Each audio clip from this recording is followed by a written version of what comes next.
Hi friends, welcome to my channel. இன்னைக்கு என்ன வீடியோன்னு பார்த்தீங்கன்னா நம்ம வந்துட்டு மெதுவடை தான் செய்ய போகிறோம். மெதுவடை செய்கிறதுக்கு வந்துட்டு நான் இன்றைக்கி வீட்டில் இட்லி மாவு அரைக்கிறதுக்காக நான் உளுந்து ஊற வச்சுருக்கேன். இதிலருந்தே வந்துட்டு மெதுவடைக்கு நான் உளுந்து எடுத்துக்க போகிறேன். நான் கருப்பு உளுந்து ஒரு 8-9 மணி நேரம் ஒன்றா ஊற வச்சுட்டு அந்த தோலெல்லாம் எடுத்து க்ளீன் பண்ணி வச்சுருக்கேன். இந்த கப்பில் நான் ஒரு கப்பு தண்ணி இல்லாமல் எடுத்துக்கிறேன். இந்த கப்பு பார்த்தீங்கன்னா 250 ml கப்பு, கரெக்டான அளவு எடுத்துக்கலாம். நல்லா உளுந்து ஊறி இருக்கு. நான் வேற நல்லா கழுவி நல்ல தண்ணி ஊற்றி ஃப்ரிட்ஜில் வேற வச்சுருக்கேன்னா நல்லா மாவு உப்பி வரும். மாவு அரைக்கிறதுக்கு நான் இந்த மாதிரி தான் செய்வேன். இட்லி மாவு அரைக்க இதிலே நான் இன்றைக்கி உளுத்த வடையும் செய்ய போகிறேன். இதை நம்ம நல்லா அரைச்சிக்கலாம். நான் பார்த்திங்கன்னா இன்றைக்கி மாவு பெரிய கிரைண்டரில் தான் அரைக்கிறேன். இதிலே நான் மெதுவடைக்கு உளுந்து நம்ம இதிலே அரைச்சிக்கலாம். நல்லா கிரைண்டர் நல்லா கழுவி சுத்தப்படுத்தி வச்சுருக்கேன்.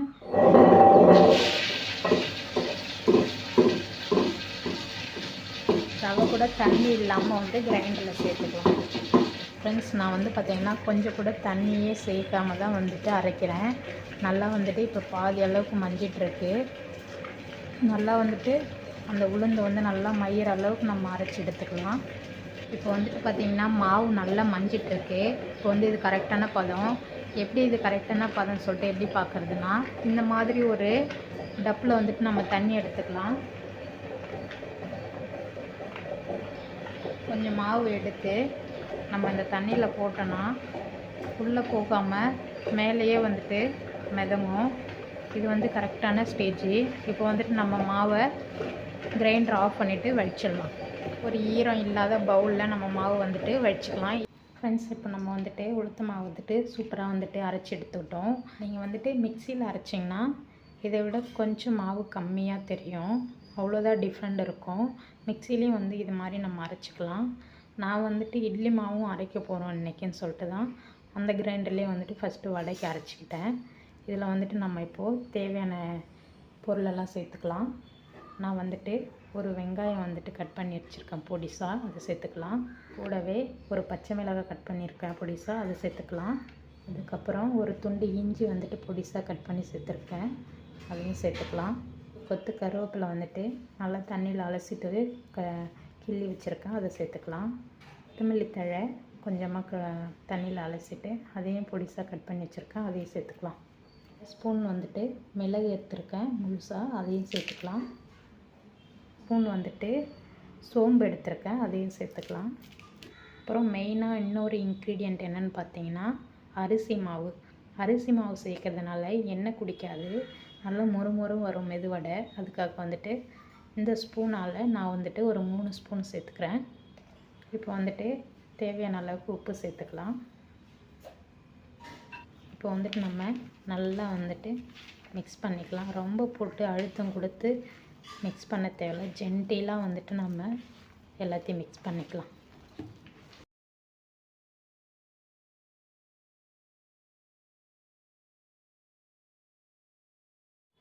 நான் பார்த்திங்கன்னா நல்லா மாவு மிக்ஸ் பண்ணிக்கிட்டேன். இப்போ நம்ம எண்ணெய் காய வச்சுட்டு நல்லா சூப்பராக வடையை பொரித்து எடுத்துக்கலாம்.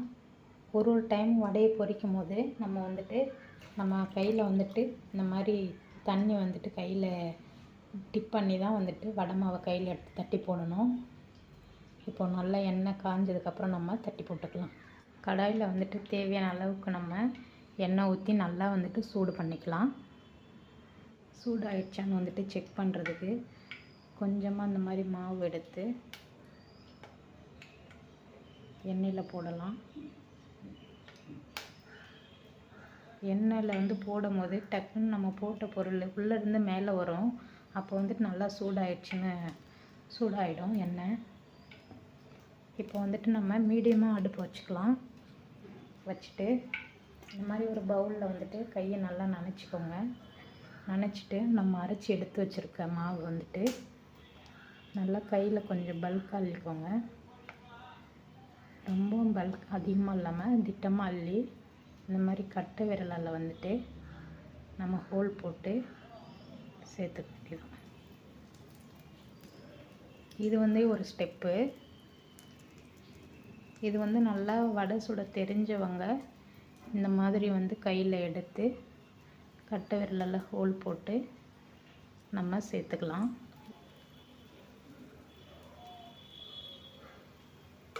நம்ம போட்டதும் உடனே திருப்ப விட வேண்டாம். அதுக்கு அந்த மாதிரி திருப்பினோன்னா கரண்டியில் வந்துட்டு மாவு ஒட்டும்.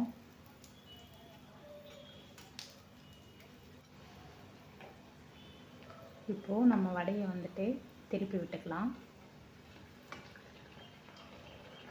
நம்ம வந்துட்டு அடுப்பு வந்துட்டு மெயினாக வந்துட்டு மீடியம் ஃப்ளேமில் வச்சு வந்து குக் பண்ணணும். இப்போது நம்ம போட்டிருக்க 2 வடையுமே நல்லா வந்து வெந்துடுச்சு. கலர் வந்து பாருங்கள், நல்லா அந்த கோல்டன் ப்ரௌன் கலரில் சூப்பராக வந்திருக்கு. நம்ம இதை வந்து எப்போ சர்வ் பண்ணிக்கலாம். ஃப்ரெண்ட்ஸ், அடுத்த ஸ்டெப்பு பார்த்திங்கன்னா இந்த மாதிரி வந்துட்டு ஈரம் இல்லாத ஒரு கரண்டி எடுத்துக்கலாம்.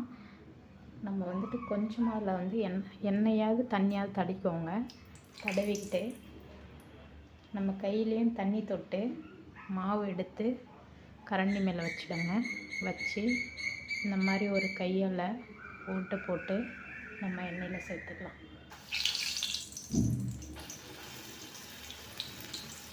இந்த ஸ்டெப்பு வந்து பார்த்திங்கன்னா புதுசாக வந்துட்டு செய்கிறவங்களுக்கு தான் இந்த ஸ்டெப்பு.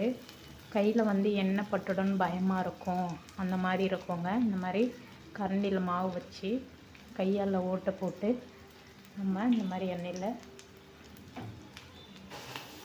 சேர்த்துக்கலாம். இப்போ வந்து பார்த்திங்கன்னா நான் கடைசியாக வந்துட்டு பொரிச்சிட்ருக்கேன். நான் எந்த அளவுக்கு எண்ணெய் ஊற்றிருந்தனோ அதே எண்ணெய் தான் இன்னும் இருக்குது பாருங்கள். 3வது வாட்டி போட்டிருக்கேன். நான் ஊற்றின எண்ணெய் அப்படியே இருக்குது. நான் சொன்ன மாதிரி நீங்கள் மாவு அரைச்சி நான் சொன்ன அளவுகளோடு அந்த அரிசி மாவெல்லாம் சேர்த்து செய்யும் போது நம்ம ஊற்றின எண்ணெய் வந்துட்டு குடிக்காமல் வடை வந்துட்டு சூப்பராக வந்துட்டு வெந்து வரும். அதே மாதிரி வடை தட்டி போடுறது வந்துட்டு கையால் வந்து செய்கிறவங்க கையால் செஞ்சு போடலாம். புதுசாக வந்துட்டு செய்கிறவங்க வந்துட்டு நான் சொன்ன மாதிரி கரண்டியில் வச்சுட்டு செஞ்சிங்கன்னா உங்களுக்கு கையில் வந்து எண்ணெய் அடிக்காமல் இருக்கும். அதே மாதிரி உளுந்து மாவு வந்துட்டு நம்ம மிக்சிலேயும் அரைக்கலாம், கிரைண்டர்லேயும் அரைக்கலாம். மிக்சியில் அரைக்கும் போது கொஞ்சம் மாவோடைய அளவு வந்து நமக்கு கொஞ்சம் கம்மியாக தான் கிடைக்கும். அதே வந்து கிரைண்டரில் போட்டோன்னா நல்லா வந்துட்டு மாவு கொஞ்சம் உப்பி வரும். அதே மாதிரி தண்ணியும் சேர்க்கக்கூடாது, தண்ணி சேர்க்காமல் வந்துட்டு அரைக்கணும். அதுதான் வந்துட்டு மெதுவடைக்கு வந்துட்டு ஒரு கரெக்டான வந்து பதம் சொல்லுவோம். தண்ணி சேர்த்தனா வந்துட்டு நல்லா வந்துட்டு எண்ணெய் குடிக்கும். வந்துட்டு முன்னாடி செஞ்ச வடையை பாருங்கள், நல்லா எந்த அளவுக்கு வந்துட்டு சூப்பராக உங்களுக்கு வந்துட்டு பார்க்கும் போதே தெரியும். நல்லா வந்துட்டு எண்ணெய் பிடிச்சிருந்ததுன்னா ஒரு மாதிரி ஈரமாக இருக்கும். இப்போ வந்து பார்த்திங்கன்னா அந்த ஈரம் இல்லாமல் நல்லா சாஃப்டாக இருக்குது பாருங்கள். அந்த அரிசி மாவு சேர்த்தது எப்படி இருக்குது பாருங்கள். அந்த கிரிப்ஸினஸ் வந்து சூப்பராக இருக்கும். நம்ம சேர்த்துருக்க அந்த ஆனியன்லாம் வந்துட்டு நல்லா சூப்பராக வந்துட்டு கோல்டன் ப்ரௌன் கலரில் அழகாக வெந்திருக்கு. இப்போ இதை சாப்பிட்டு கூட பார்க்கலாம்.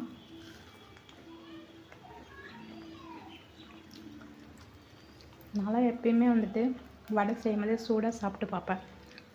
அந்த டேஸ்ட் நல்லா சூப்பராக இருக்கும். பதமாக அரைக்கிறோமோ அதே மாதிரி சுடும் போதும் நல்லா பதமாக வந்து சுடணும். எண்ணெய் வந்துட்டு ஓவராகவும் ஹீட் பண்ணக்கூடாது. அதே மாதிரி அடுப்பை வந்துட்டு லோவாகவும் வச்சு செய்யக்கூடாது. அடுப்பு லோவாக வச்சுட்டு வடை செய்யும் போது எண்ணெய் நல்லா குடிக்கும் வடை.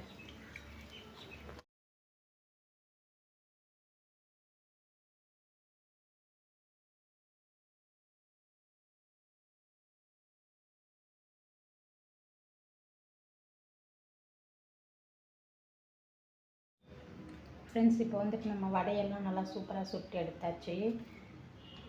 இப்போ நம்ம வந்துட்டு பிளேட்டில் வந்துட்டு டெக்கரேட் பண்ணிக்கலாம்.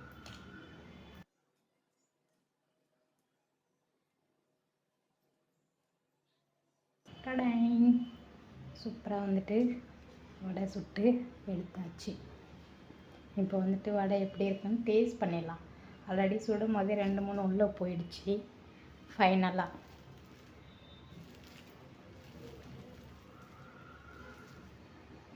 பாருங்கள், நல்லா எண்ணெய் குடிக்காமல் நல்லா சூப்பராக புசு புசுன்னு. நான் எந்த ஒரு சோடா மாவும் எதுவுமே சேர்க்கலை. நார்மலாக வீட்டில் இருக்க உப்பு இருக்க பொருளை வச்சு தான் செஞ்சேன். நல்லா சூப்பராக வந்திருக்கு பாருங்கள். வடையை நல்லா எந்த அளவுக்கு உங்களுக்கு பிச்சு காமிக்கிறேன் பாருங்கள். கொஞ்சம் கூட எண்ணெயும் வந்துட்டு குடிக்கல. இது அப்படியே நீங்கள் சாப்பிட்டு பாருங்களேன். நம்ம சேர்த்துருக்க அரிசி மாவு அந்த மொறுமொறுப்பு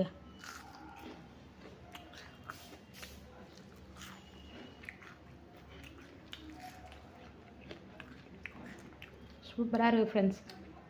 உப்பு எல்லாமே கரெக்டாக இருக்குது. நான் எப்பயுமே வந்துட்டு மாவு அரைக்கும் போது கொஞ்சம் எக்ஸ்ட்ரா வந்துட்டு உளுந்து சேர்த்து ஊற வச்சு இந்த மாதிரி தான் சுட்டு சாப்பிடுவேன் தோணும் போதெல்லாம். அதான் இன்றைக்கி நான் அதையும் உங்களுக்கு வீடியோவாக போடலான்னு தான் இன்றைக்கி இந்த வீடியோ எடுத்தேன். ரொம்பவே அருமையாக சூப்பராக வந்திருக்கு. கண்டிப்பாக வீட்டில் வந்துட்டு நீங்கள் இந்த மாதிரி செஞ்சு பார்த்துட்டு உங்களுடைய ஃபீட்பேக் எப்படி இருக்குன்னு சொல்லிட்டு கமெண்ட்ஸில் சொல்லுங்கள்.